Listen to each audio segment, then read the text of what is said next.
I think traveling the world and seeing so many people just as you have, one of the things that stuck out to me is that, and kind of when I look at it compared to maybe the younger generation, especially in the United States, is that challenge and failure are essential for happiness and health.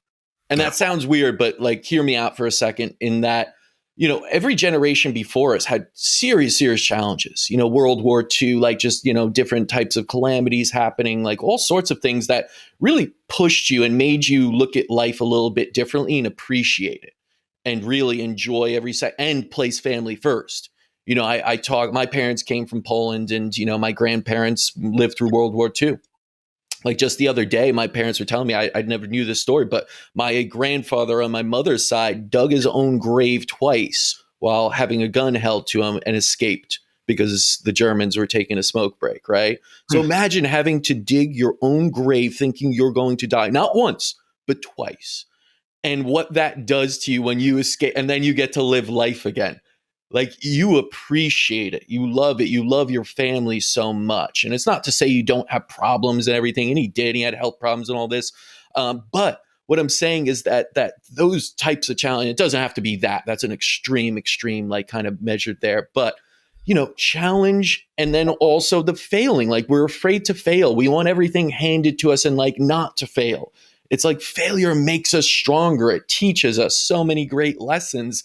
And in some ways, like sickness is seen as a failure, but it's one of the ultimate ways to truly get in touch with yourself. Not a single person that I've spoken with that had a really tough chronic condition and was really sick, when they got through the other side after some hard work, they had such a great appreciation for going through that. And they felt like they had a new purpose in life. They had suddenly a new kind of understanding in a deeper way of their connection. And they came out of it so much better and so much stronger. Yeah. And I think if we try and avoid that at every cost, like you see this sterilization of everything so that no one gets sick ever, right, is going to backfire. We need that. Our immune system needs to train. We can't just keep ourselves locked up in a little sterile place, spraying ourselves with, sanitizer and thinking that's healthy. That is the opposite of healthy.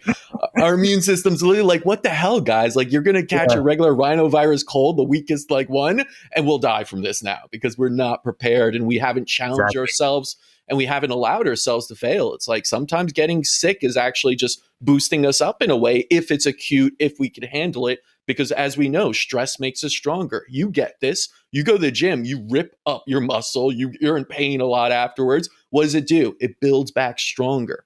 Like, why can't we take lessons from bodybuilders about how to become stronger in life? Right.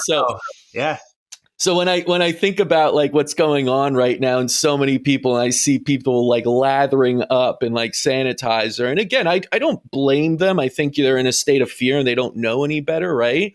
But, it's the opposite of what I wish I saw. I wish I saw more kids playing in dirt together and kind of like building up that immune system, because I know they will be strong in nature, stronger and healthier beings for the rest of their lives. Exactly. I mean, what was crazy is that I had like this epiphany in the car, and I listened to this podcast, and it was talking about how people in World War I and II, okay, this is on the health topic, how these veterans and those guys, like what they had to eat, all the food that they were actually eating back in the wars were actually from local grown places being shipped out. And what they had to do is ration flour and ration sugar. So they actually were getting less of the flour and less of the sugar, and they're getting local grown food getting shipped out to them. And then you look at it like, okay, these guys went on the battlefield. Okay, a lot of them died. My great grandfather, he had a Purple Heart and many medals, got shot in the head and then survived and went back out there. But he lived till he was almost 90. Okay. See, what's crazy is that what were they doing? Okay. They went to war. What were they eating? What was their diet and everything else? But you see like the one veteran that lived till, I don't even know, I think he was like 108, or there's probably a few veterans that are still older. And now we're on this whole thing of like, hey, let's live longer, everything else. But people are in fear. But these guys were never in fear. They're the ones that put their life on the line. But on top of it, they were just the food that they were eating and what they got accustomed to.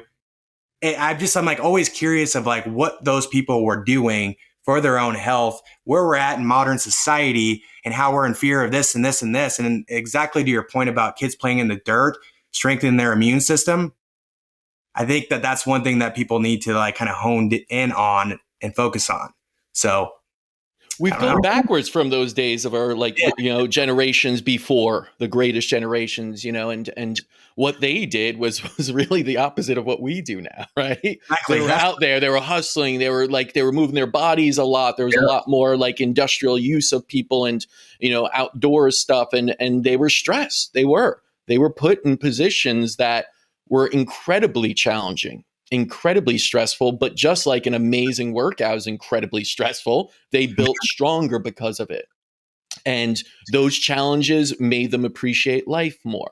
And so like all those things actually, really help them in some ways. And I'm not saying we all need to go to war to be healthy, right? That's right. But we do need challenges. We do need stressors, and we do need to appreciate life and not always look at the negative of it all.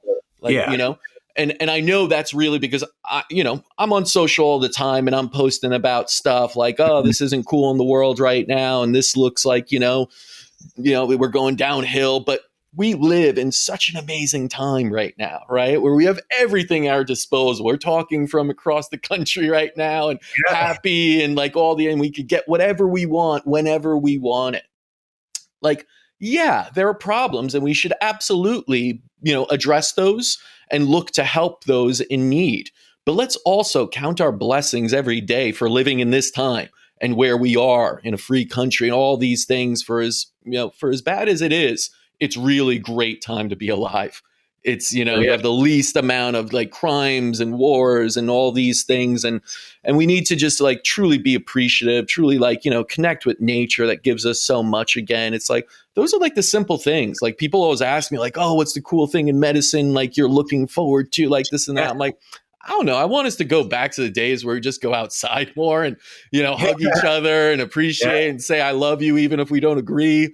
Exactly. Right. Like, that's what we need more of. We don't need like the tech's great and it'll always be there, but we wouldn't even need it as much if we just did these simple things. So like medicine to me is just a study of nature.